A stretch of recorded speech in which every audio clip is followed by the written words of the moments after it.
So these are three examples, 4 examples, and a little bit about the practice of the searing moment. I'd say in addition, the practice is literally allowing yourself to enter the contemplative space.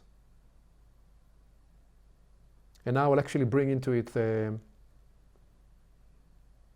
that more invisible metaphysical dimension, which is, so imagine that there are always 2 movies going on. There is the visible, the manifest realm, the movie of the manifest realm, and there is the invisible movie that is actually, so if the manifest realm is a movie that's 3D, 3-dimension, I don't know what the invisible movie, maybe it's a 6D, maybe it's a 9D, maybe it's a 12 or 14 or 16 or 21 dimensions.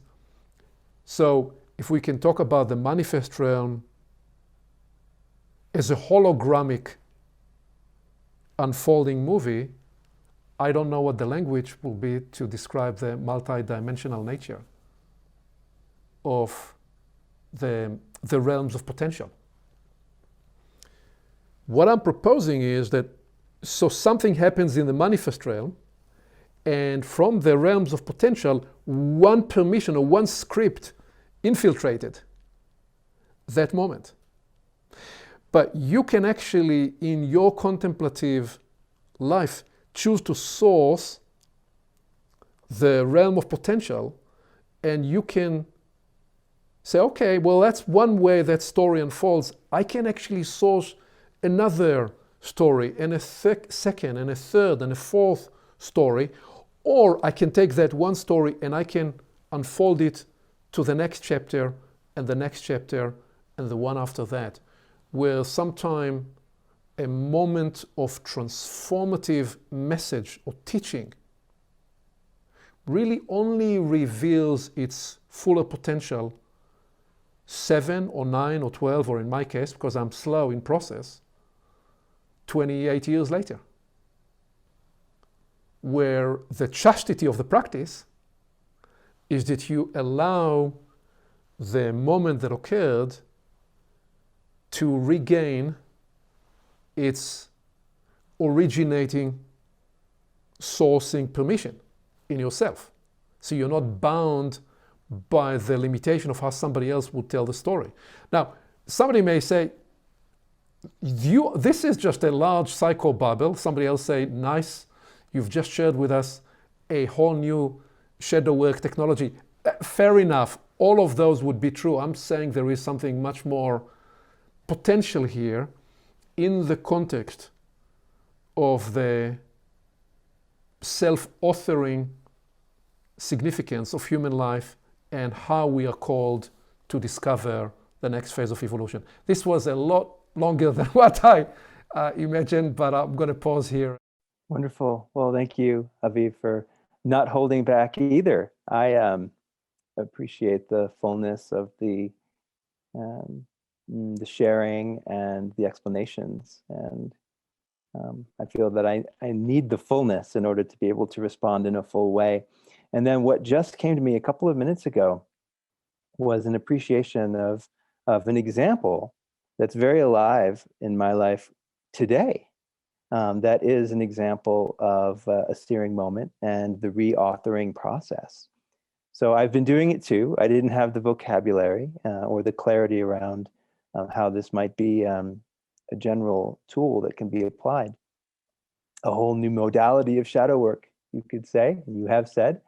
So my parents left this plane of existence in 2000 and 2003. And I remember somebody who said to me, "Oh, you're an orphan now." And I didn't feel that way at all. It's interesting because when my father passed, there was a feeling of lightness and liberation. And I had a certain story at the time that it was maybe not the necessary way, but a way for liberating certain family dynamics. In particular, in relation to my brother, I could see how he was being released from a kind of story that just went round and round and never seemed to change, where he was the victim. And, these stories, I suppose, are quite common. Well, this morning, I was reflecting because a a friend, a husband of a friend just passed away, and a lot of people have been leaving this plane recently, I've noticed, and it's not even mostly COVID in my experience. In fact, COVID has hardly been in my field. It's been quite distant, but yeah, so it had me reflecting again on the losses that I have experienced personally. And I was thinking back to my father's passing and my mother's passing, which was a bit more dramatic and traumatic. She'd had a surgery and then there was a complication, and suddenly she was gone quite unexpectedly. Um, and I realized this morning that yes, liberation was involved in both cases, um, that it it cleared the way for me to be me. Mm. It allowed me, and frankly, abruptly encouraged me to let go of the stories and the baggage that I might have been carrying. Not just my brother. I mean, that could be an externalization of something in me as well. And I just have to say, I really appreciate the gift. This is one narrative, right, that has been sourced. There could be others, and other people may have very different perspectives. But I feel a great truth in the generosity of my parents in leaving the world so that I could flower. And I am fairly certain it would not have been possible for me to be where I am now. I'd be somewhere, and maybe it'd be great too, um, if the family energies had stayed in place the way they were and evolved in a kind of more or less linear way. I mean, there might have been nonlinear um, healing and miraculous awakenings, though that hasn't happened so much in their generation. So I don't think that's likely. I really feel that I was set free. Um, and although there was pain, of course, something in me knew that it was liberating, but didn't have clarity around that. So it was like I kept it to myself. And now I would still be mindful about sharing this perspective, because others who really felt the pain of those losses would perhaps not appreciate it. But I have this knowing, and it's a liberation also to share that with you. And I do feel the reauthoring power of the moment. Yeah, yeah, absolutely. And when you started telling the story, I smiled. And the reason I smiled was because I felt the expansion, energetic expansion was in the essence of the story. That was for you a release. Now, we could go deep now into what occurs in that moment and talk about the mechanics of grief and which we want. I don't think that's where we want to go into now, but in the simplicity of the story that you offered and its profundity at the same time, I do believe there are the two dimensions. There is the release of what you call family dynamics and constellations that were arrested or frozen in time, and the release of that, and a letting go, and also a whole new permission that opens up. So that there is always what is it we are able to move away from, and what is it that we may be able to begin to move towards in the way you tell the story, in the exampleship of your life, of how you practically took that moment in time and decided to spread your wings. Not just metaphorically, but probably physically in every sense of it, in the way you've chosen to live your life. And the beauty of how you tell the story in the reauthoring of it is that you embrace the last interaction with them around the essence of generosity and love, of letting go. The love and the generosity of letting go and of release. So a lot more to unpack in this, and perhaps an invitation for anybody to experiment with this practice in their own life. And what is important for me to say is that in my work, the even greater significance of searing moments is more to do with the last 30, 40 years of my life, how I've used it in my adult life in creating, choreographing searing moments. So something would happen and it would be just a quote unquote a mundane moment in time, but the in the moment intuitive sense that I would bring to it tremendous significance. And I would make more out of it to make it a searing moment because it carried a potential that I didn't want to lose. And how time and again that would occur, not so much by me deciding that I should, I'd feel compelled to, only to fully discover the meaning and the reason, sometimes 7 days later, sometimes 7 years later. The core spiritual propulsion of what we are sensing into is actually being alive. Actually being alive in the moment, not treating yourself as a collection of moments that happened in the past, recognizing the entirety of your life is active hologram, or I don't know what the word is because it's not just three-dimensional, the multi-dimensional, it's all active in the moment, and you, bit like you can on your computer go and open a file, you can go and open a file, and not only will you open the file, it won't be a PDF file that you can't change, you can actually go into the Word document and re-script the content of that experience.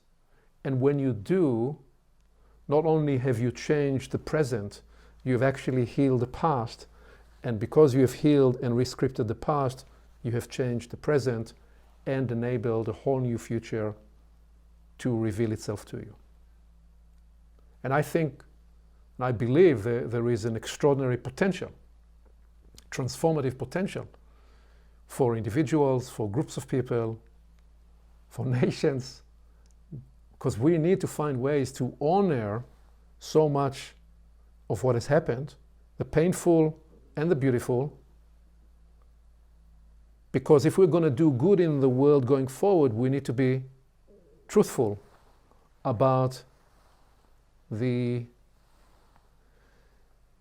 what brought us here, and it's difficult to sense or unlock the potential of goodness and the potential of beauty without bringing the third sister, which is truth. So if goodness, truth, and beauty are part of the unlocking of the green universe, because those three natures, they often reappear when something at a whole new level, at the next new octave, when the epoch needs to be unlocked or rejuvenated or renewed. And I'm proposing that a searing technology is one technique, one practice to access and source those realms of potential. Well, I feel it. I feel how we can collectively reauthor our story, re-understand the past, not denying the experiences. Although I also can feel that in reauthoring, there may be some metaphysical, some esoteric way in which the past is literally being transformed, and the horrific events may actually be transmuted. That's to be discovered. I get intuitively that's true, and one step at a time. The energetic content can be transmogrified. The print of the actual facts can remain as a studied material that offers value, but in a way disinfected from the recurrence of its chain reactive nature and transmission into future generations.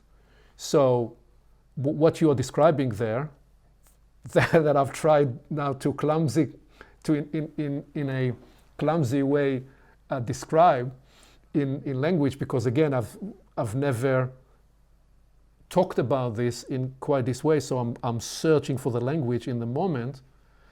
But I do believe we are trying to describe the true alchemical nature of the transformational process that a person can conduct in themselves. And when they do, they transform profound healing on themselves, and therefore make transmission into the webs of people that they are connected to, certainly into the circles of their family. So yes, I do believe that that's one way human beings and groups of people can melt and heal karmic prints, where time is no longer a factor, because if you change something today, there is in it a reordering, a reauthoring of what occurred, because you are now, as a result of your process, in a new, different place. So we are sensing into new arts and new sciences, and other people may speak about these realms in other ways, but it's emergent for us, so in this sense it is new. And yeah, we are here in the Discovery Lab as we talk about the lab. We are inside the lab discovering how it works.